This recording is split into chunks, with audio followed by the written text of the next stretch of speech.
Hey babes, Chadlantis. I'm gonna go ahead and cover the patch 5.10 for Fortnite, which is actually massive. They added the birthday event, so it's a temporary thing. There'll be cake slices around the map around big cakes, and they give you 5 health and 5 shield instantly when consumed, so they're basically a combination of apples and mushrooms for a temporary time. So that's just gonna be that. I don't think it's gonna be a big change to the meta or anything. It's just gonna be extra things that are on the map. Limited time mode playground. They made a bunch of adjustments to this, and if you're really interested in that, you can check it out in the description below.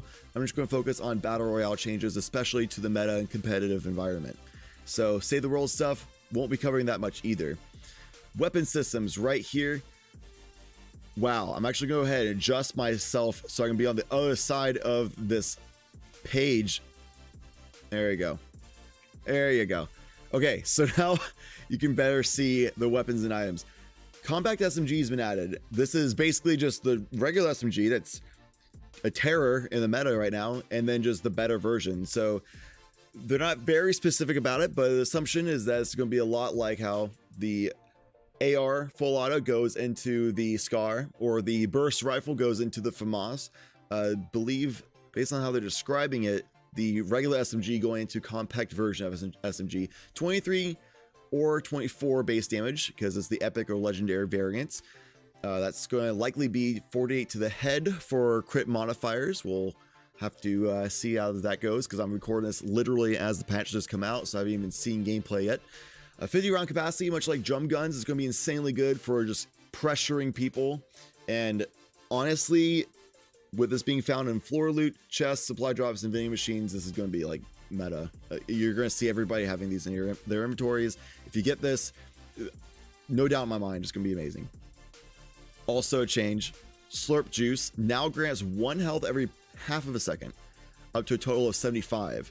If health is full, shield will be granted instead. You see that right here. So what that basically means is, currently, or I guess beforehand, slurp juice gave you 25 health and 25 shield, approximately 1 per second. And if you had full health, then you only get 25 shield from it. If you had full shield, then you only get 25 health from it. Now it prioritizes health first, with giving you up to 75, and you get 2 per second, so you can survive through storms very effectively with slurp juice. And if you're already full health, then it starts giving you shield instead. Now I'd imagine in this situation, if you're going away from the storm, then if you go up to full health, you start getting shield, then you'll start getting like 1 health per tick on the first storm, right? And then 1 shield, so you gradually stay full health while gradually getting 1 shield per second instead.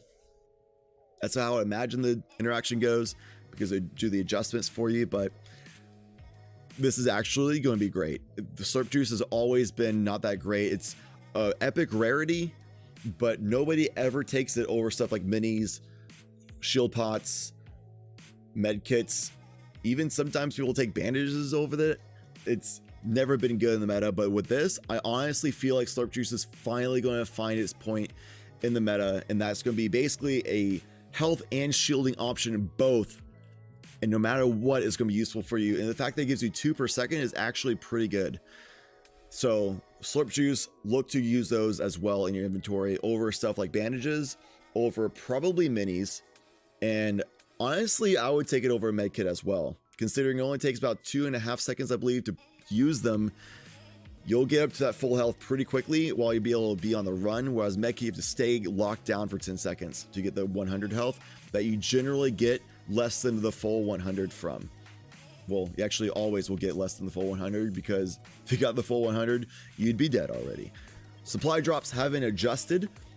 This is a lot of stuff in the supply drops. This entirety right here is all the supply drop changes. Basically, you have equal chance for wood, stone, and metals. For weapons, essentially the close to medium range weapons have their drop rates increase for supply drops, whereas the longer range weapons like sniper rifles and the sieging weapons have their drop rates reduced. So more likely than not, you'll be getting a close to medium range option. If not, then you get like a sieging option. Sniper rifles, not that common anymore from supply drops. They also removed hand cannons, dual pistols, and silenced pistols from supply drops, which I think is a great call. Traps, they'll drop 2 now. And there'll be a launch pad, a cozy campfire, or a bouncer. Adjusted those drop rates, basically improving all of them. Launch pads have almost a half chance of dropping, which is because they drop 2, it's actually like great. And they also removed damage traps, which I also think is a great call. Consumables, basically improving the drops of everything across the board because they're removing, so I mean, with exception to the things they're removing, right? They are removing boogie bombs, grenades, hand grenades, bandages, stink bombs, porta forts, and the bush. 6 things are removing in the trap section of the consumables option. So the chug jugs, impulse grenades, remote explosives, clingers, slurp juice, med kit, small potions, and shield potions are all going to be increased drop rates. And you're going to have 2 drops from the consumables as well. Crates are huge now. Beforehand, a lot of times, especially in game, if you're feeling pretty good, most of the time I usually just pass up the crates. It's a lot of focus on myself, and it makes a large explosion sound that I generally don't want anything from that based on drop rates for that risk of alarming people around your vicinity of where you are. I'd rather be more stealthy than let everybody know where I am, because I never got a lot of good things out of it. But all of these things that they're leaving are really useful things, especially going in late game. And everything they're removing are generally useless things, especially going into late game. So supply drops going to be fantastic for you. Definitely look out for those moving forward. Gameplay changes. This is actually huge. So everything so far has been major changes. Adding compact SMG, pretty clear it's going to be the meta. Slurp juice actually going to be useful in the meta and worth its epic rarity. Supply drops are actually going to be something that you want to look for getting, especially going towards the late game. Now this change right here is huge, and this is actually going to change not really the meta of like inventory and stuff like that. It's going to be more of like the playstyle choice for general players, especially being optimal. They lower the starting health of wood and brick. They call it stone because technically they're called stone. Wood, stone, and metal. Everybody in the Fortnite environment calls stone brick. They lower the starting health of wood and brick from 100 to 80 for wood, from 90 to 80 for stone, which means instantly when you place your wall or whatever to protect yourself, it's going to go down a lot faster. The wood wall max health will go from 200 nerfed down to 150. So it's going to be even more useless for wood.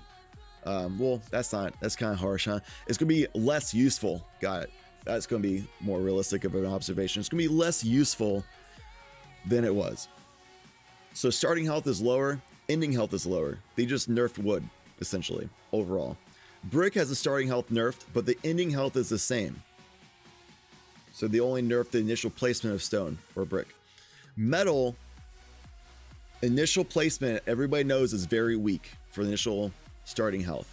But the max health will go up to 500, where it previously was 400. But the build time takes 5 seconds longer. So really getting 100 HP every 5 seconds for your metal. Somewhat. Approximately. I mean, obviously, if you count for the starting health, whatever. Overall, building is nerfed, which a lot of people I think are stoked about, because this change, you still can have 3,000 mats. You can still have building as being a huge aspect of the game Fortnite, and it's still going to be a big deal for fights, for late game camping out, or whatever it may be, and for protecting yourself early game as well if you're trying to scramble to get a weapon and all you have is mats. It's still going to be huge for the game, and it's going to maintain the identity Fortnite has. But overall, you're not going to be just straight up building all the time, especially since you have guns like this freaking compact SMG that does 23 to 24 base damage with 500 rounds in the mag, or oh my, imagine 50 rounds in the mag. It's like 5 a.m. when I'm recording this, so apologize for that mess up, but still, guns like that, the drum gun, minigun, LMG are still in the meta, etc., or in the game, I should say, not quite in the meta. But yeah, guns like that, you're going to be getting your building and structures torn through instantly. And if you're building aggressive, especially going very high above people, you'll be shot down from that aggressive play a lot faster as well. So moving forward, be more mindful of your aggressive building plays, still need to use that, but you won't be able to build like a ramp and a wall, and that's pretty much going to be it, building super high up in the air. You'll be knocked down a lot faster. And then if you're using forts late game, metal's going to be so much better. Wood's going to be so much worse for fort usage. So overall, it's going to be more shooting focused than it was before, less building focused than it was before, though still both will be in the game to have that unique quality for Fortnite. Storm circles are changing as well. The safe zone 2 wait time will go down 120 seconds away from the 150 seconds. But the time it takes to shrink will be 120 seconds from 90 seconds. So they make it a little bit more forgiving once the safe zone 2 starts, but they actually make it start a little bit faster. So they progressive play a little bit faster, saying, hey, stop camping those locations a little bit faster, move towards the center a little bit faster. But the zone will actually encroach on you at a slower rate, so it's not going to be that menacing. Safe zones 4, 6, 7, 8, and 9 will also be reduce their wait time by either 15 or 30 seconds, which means overall games will be faster. The entirety of the game play time will be faster because everybody has to move towards these center points, more focus points at a more rapid pace. They also added to safe zone number 6 a moving circle. So what that means is the final safe zone, as a lot of people have realized lately, if you get to that final safe zone, the final safe zone could be in the storm, and then the safe area kind of shifts while shrinking towards the next safe zone, so people can't just sit there and have a dominant camping site towards the late game. So towards that middle to close to late game, safe zone 6, they also have a moving circle, which means that there is a chance that the next safe zone for safe zone 6 could be in the storm, which is actually could be really cool and really reduces the fact that somebody could just sit in the same spot the whole game. I'm on top of this mountain. It's been this every safe zone the whole game, and I've never moved from this fort while I have pretty solid guns because I had good luck on the start. But now people are gonna have to be rotating more often, which means that's gonna be more action, especially with the building being nerfed the way it is. You won't be able to just rotate and just freely build up whatever. You have to be more mindful of the actual natural environmental advantages, more so than before, while still using building to advantage as much as it still will be. Everything else mentioned in these patch notes and stuff are generally irrelevant. One thing it pointed out to me was the fact that C4 will no longer do damage numbers if you don't actually hit another player. It was a little bit misleading that you could play C4 and does damage to like structures and stuff, but doesn't quite do damage to the player. But it still give you like a number value thinking you did damage to them, and then they're stronger than you thought they would be, and you freak out because they're still like 200 HP with shielding or whatever, you know? So it's going to be a little bit less misleading with C4, but C4 is still going to be a tyrant, especially now with building being even weaker. C4 just remove everything, and then even if you build up more, they run out of C4, then anything else you build up afterwards will be easily destroyed by other people's guns and bullets. Everything else in the patch notes are just kind of performance, audio improvements, UI, stuff like that. Nothing is very specific to changing the competitive environment of the game. Hopefully these patch notes get you jump started and set up, geared up, etc. for this patch. It's actually huge. Sorry, this actually went on a little bit longer of a video than I wanted it to be, but I wanted to cover everything, and there's a lot in this patch that really affects the gaming environment for Fortnite Battle Royale, especially if you're just trying to go out there and look for wins. So hopefully this helped you in some way. Let me know in the comment section below what you think. I'll be doing more videos like this for patch rundowns, especially when the big patches hit, as well as replay analysis for tips how to get better at the game, as well as commentary videos for both Fortnite and Destiny 2, and maybe some other games along the way. Thank you so much for being you, and thank you for watching.